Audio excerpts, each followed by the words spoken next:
think about that for a second. It's a really simple idea, right? But this one concept, well, it built entire empires long before anyone even dreamed of a stock market. It was like this invisible currency, the thing that powered some of the biggest trade networks the world had ever seen. So today, we're going to journey back in time. We're talking Silk Roads, bustling souks, the whole 9 yards. We're going to dig into how a business model that was built, get this, not on profit, but on principle, ended up creating one of the world's very first global networks. It's an incredible story. Okay, so where does our story begin? Right here, 6th century Arabian Peninsula. And I know what you're probably picturing, just a huge empty desert, right? But you gotta scratch that image. That wasn't the reality at all. This place was a vibrant, buzzing intersection of continents. I mean, it was the crossroads of the ancient world. And just try to imagine the sheer scale of what was happening here. You've got precious silk coming all the way from China, a journey of thousands of miles. You've got these incredible aromatic spices arriving from the markets of India, and gold, real gold, making its way from the heart of Africa. And all of it, every last bit, flowed right through the hands of Arabian merchants. This place was basically the engine of the global economy back then. But, you know, a crossroads is just a place on a map. What really made it all work? The people. And there was one person, one individual's reputation, that was about to change the entire game of trade. Forever. We're talking about Muhammad. Yeah, but this is long before he was a prophet. Back then, he was known simply as a merchant.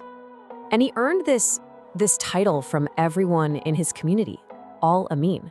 Now, this wasn't just some casual nickname. It was more like a public declaration. It meant the trustworthy one. He was the guy you could count on, no questions asked. The person whose word was literally his bond. And you have to remember, in a world with no lawyers, no contracts, no corporate law, a reputation like that wasn't just important, it was everything. It was his brand. So, what was the big secret? What was this Al-Amin business model? Well, it was so simple, it's almost revolutionary. Rule 1, no cheating, ever. Rule 2, no lies. Tell the truth about where your stuff comes from and how good it is. And Rule 3, full integrity in every single deal.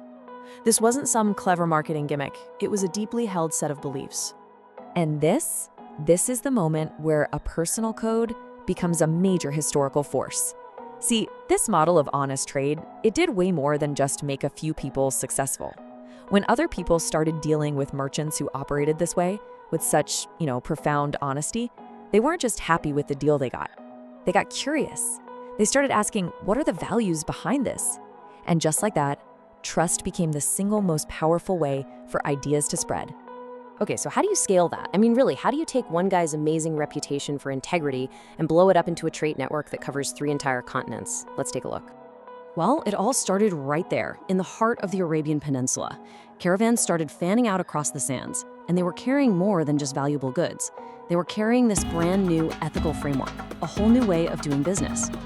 And from that starting point, the whole network just exploded outwards. It gained more and more momentum. Suddenly you have Muslim merchants reaching the coast of Africa, sailing across the massive Indian Ocean, and traveling the legendary Silk Road all the way to the ports of China.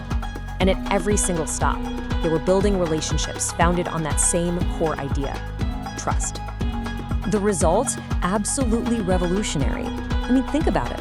This wasn't an empire built with swords and armies. It was a network built on connection, on shared values. The common language wasn't just Arabic anymore. It was the language of trust, of fair dealing. So whenever a merchant sold, say, perfumes from Yemen or paper from China, they were actually exporting something way more valuable than the product itself. Packaged right alongside those goods was a whole set of principles: trust in the deal, fairness in the price, and this real sense of community between the buyer and the seller.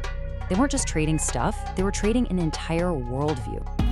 Which brings us to a really fascinating connection to our world today. I mean, in business, we are obsessed with building a brand, earning customer trust, right? But here's the thing, that idea, it is not new at all. Just think about the contrast for a second. Back then, the model was built on one thing, character. You earn trust face to face, one deal at a time. Now, well, a lot of the time, the model relies on advertising. It's about projecting an image of being trustworthy, which, let's be honest, may or may not have anything to do with who the company really is. So here's the bottom line. The whole idea of a brand being a promise of quality, of reliability, that's not some modern invention. The idea that your character is your best marketing, that was pretty much pioneered and, you could say, perfected by Muslim traders more than 1,000 years ago.